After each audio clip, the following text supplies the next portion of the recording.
Friends, इस video में maths का अगला चैप्टर ट्रायंगल्स देखेंगे। ट्रायंगल में बेसिक आपको पता होगा कि ट्रायंगल क्या होता है। एक थ्री साइड से बाउंडेड फिगर जो होता है वो ट्रायंगल होता है। और इसके एंगल के बेसिस पे और साइड्स के बेसिस पे भी कितने टाइप्स के ट्रायंगल होते हैं। जैसे एंगल के बेसिस पे देखा जाए तो राइट एंगल ट्रायंगल होता है, जिसका वन एंगल 90 डिग्री होता है। दूसरा एक्यूट एंगल ट्रायंगल होता है। तीसरा ऑब्ट्यूस एंगल ट्रायंगल होता है। थ्री टाइप्स के होते हैं। फिर साइड्स के बेसिस पे देखा जाए तो एक इक्विलेटरल ट्रायंगल होता है, दूसरा आइसोसेलेस ट्रायंगल होता है, तीसरा एस्केलिन ट्रायंगल होता है। ये बेसिक आपको पता होगा। तो हम एडवांस पे चलते हैं, यानी सिमिलैरिटी पे ट्रायंगल सिमिलर ट्रायंगल क्या होता है। सिमिलैरिटी का मतलब क्या होता है। सिमिलर मीन्स होता है आपका सेम शेप का होना चाहिए। सिमिलैरिटी मीन्स क्या होता है, सेम शेप सेम होना चाहिए। साइज बड़ा हो या छोटा हो उससे मतलब नहीं है, शेप जो है उसका सेम होना चाहिए। यही सिमिलैरिटी का मतलब है। सिमिलर ट्रायंगल मतलब ट्रायंगल भी क्या होना चाहिए, सिमिलर होना चाहिए। बड़ा होना चाहिए या छोटा होना चाहिए उससे मतलब नहीं है, बस उसका शेप सेम हो। ठीक है। जैसे यहाँ पे ऑल सर्कल्स आर सिमिलर, मतलब कितने ही सर्कल हो, ये छोटा है ये बड़ा है, कोई भी हो वो सिमिलर होता है। All squares are similar, square भी सिमिलर होते हैं। चलिए इसका कुछ और प्रॉपर्टी देखते हैं, क्राइटेरिया देखते हैं कि क्या क्या किस क्राइटेरिया से ये सिमिलर होगा ट्रायंगल। देखिए फर्स्ट ये एक ट्रायंगल है, दूसरा ट्रायंगल ये है। ठीक है। यहाँ पे फर्स्ट क्राइटेरिया है ए क्राइटेरिया।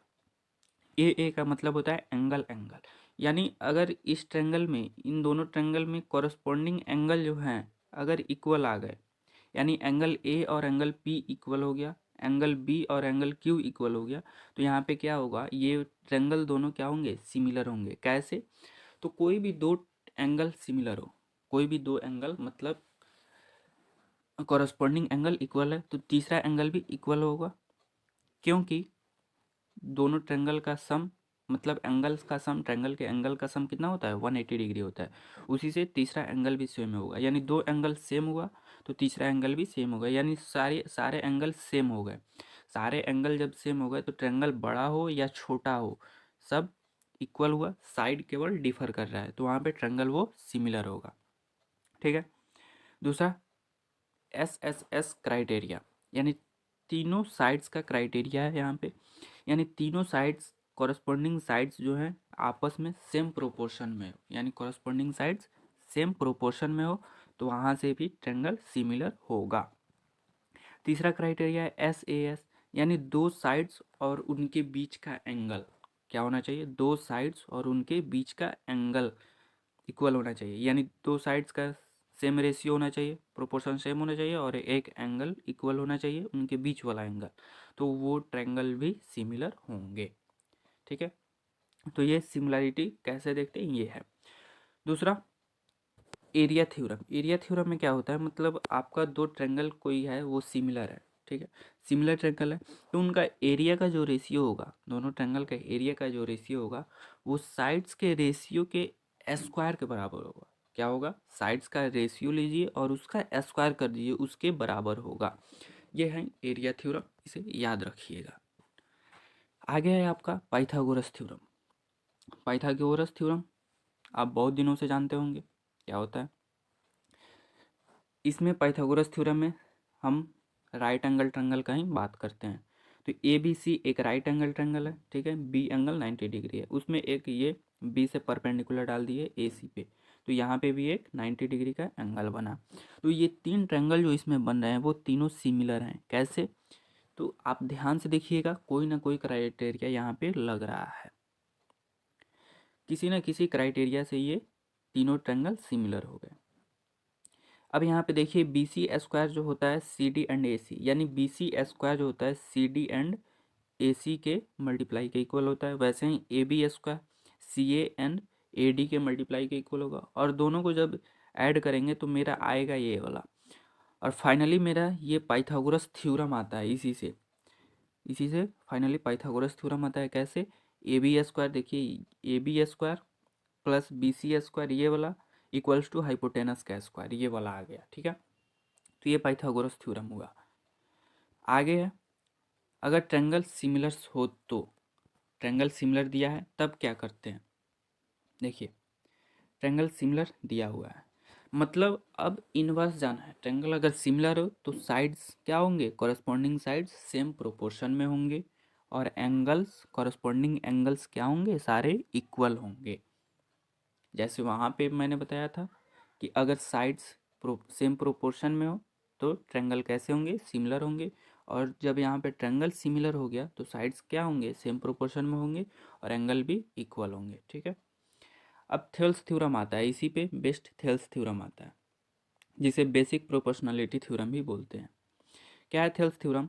तो साइड्स के किसी एक साइड्स के पैरेलल दूसरा लाइन खींच दिए, एक साइड्स के पैरेलल दूसरा लाइन खींच दिए, तो वहाँ पे जो है ये वाला डी पैरेलल बी सी के खींच दिए, तो यहाँ पे क्या होगा कि ये दोनों ट्रायंगल जो होगा ए डी ई, यानी छोटा वाला ट्रायंगल, सॉरी ये छोटा वाला ट्रायंगल और बड़ा वाला ट्रायंगल दोनों सिमिलर होगा। और जब सिमिलर होगा तो क्या होगा, साइड्स प्रोपोर्शन में होगा। वहीं यहाँ से A D upon D B sides जो है प्रोपोर्शन में आ जाते हैं। इसी का कन्वर्स थ्योरम है। क्या है कन्वर्स थ्योरम? अगर साइड्स प्रोपोर्शन में है, यही साइड्स प्रोपोर्शन में है, तो लाइंस क्या होंगे, पैरेलल होंगे, तीसरे साइड्स के पैरेलल होगा। ठीक है, यही है बेसिक प्रोपोर्शनलिटी थ्योरम या थेल्स थ्योरम बोलिए। ये टोटल कंसेप्ट हो गया। अब इसमें कुछ इंपॉर्टेंट रिजल्ट्स हैं। इंपॉर्टेंट रिजल्ट्स क्या है वो भी देखते हैं। देखिए, जूम कर लिए, अब इसे देखते हैं। फर्स्ट देखिए क्या है, the internal bisector of an angle of a triangle, यानी किसी भी ट्रायंगल का एक एंगल का इंटरनल बाइसेक्टर जो होता है, divides the opposite sides internally in the ratio of the sides containing the angle. मतलब कह रहा है कि ये कोई आपका ट्रायंगल हो गया, ठीक है, ये एंगल बाइसेक्टर हो गया कोई। अब ये इसका ये वाला जो है ये किस रेशियो में डिवाइड होगा, वो बता रहा है कि ये और ये वाले के रेशियो में डिवाइड होगा, यानी ये अपॉन ये इक्वल होगा दिस अपॉन दिस, यानी इसी के रेशियो में, इन दोनों के रेशियो में ये वाला दोनों डिवाइड होगा अगर ये बाइसेक्टर है तो। ठीक है, ये समझ में आ रहा होगा फर्स्ट पॉइंट। सेकंड पॉइंट क्या है, the diagonals of a trapezium divides each other proportionally, यानी ट्रेपेजियम का डायगोनल जो है क्या करता है, उस ट्रेपेजियम को प्रोपोर्शनली डिवाइड करता है। ठीक है। तीसरा पॉइंट है, any line parallel to the parallel sides of a trapezium divides the non parallel sides proportionally. मतलब बोल रहा है कि ये एक ट्रेपेजियम है और पैरेलल साइड्स के पैरेलल एक लाइन ड्रॉ करते हैं, तो ये इस वाले साइड्स को क्या है, सेम प्रोपोर्शन में डिवाइड करता है, यानी नॉन पैरेलल साइड्स को सेम प्रोपोर्शन में डिवाइड करता है। ठीक है।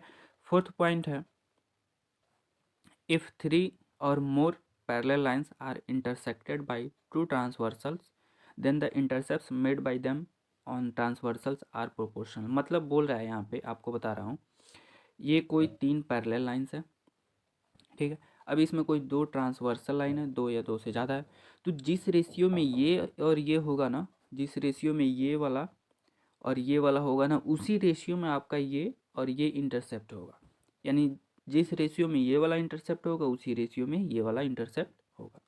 यही है आपका फोर्थ पॉइंट। फिफ्थ पॉइंट देखिए क्या, in a triangle the sum of squares of two sides is equal to twice the square, यानी दो साइड्स का स्क्वायर का सम, दो साइड्स का स्क्वायर का सम इक्वल होगा twice the square of half of the third side, यानी तीसरे साइड्स का हाफ कर दें और उसका स्क्वायर कर दें, उसका दोगुना कर दें with, together with twice the square of the median which bisects the third side, जो तीसरे साइड को बाइसेक्ट करता हो। ठीक है। अगला पॉइंट है six, three sides the sum of the squares of the sides of a triangle is equal to four times the sum of the squares of the median, यानी थ्री साइड्स स्क्वायर के three sides के sum, यानी triangle के three sides का square का सम जो होगा four times median के स्क्वायर का सम होगा। ठीक है, ये समझ में आ रहा होगा।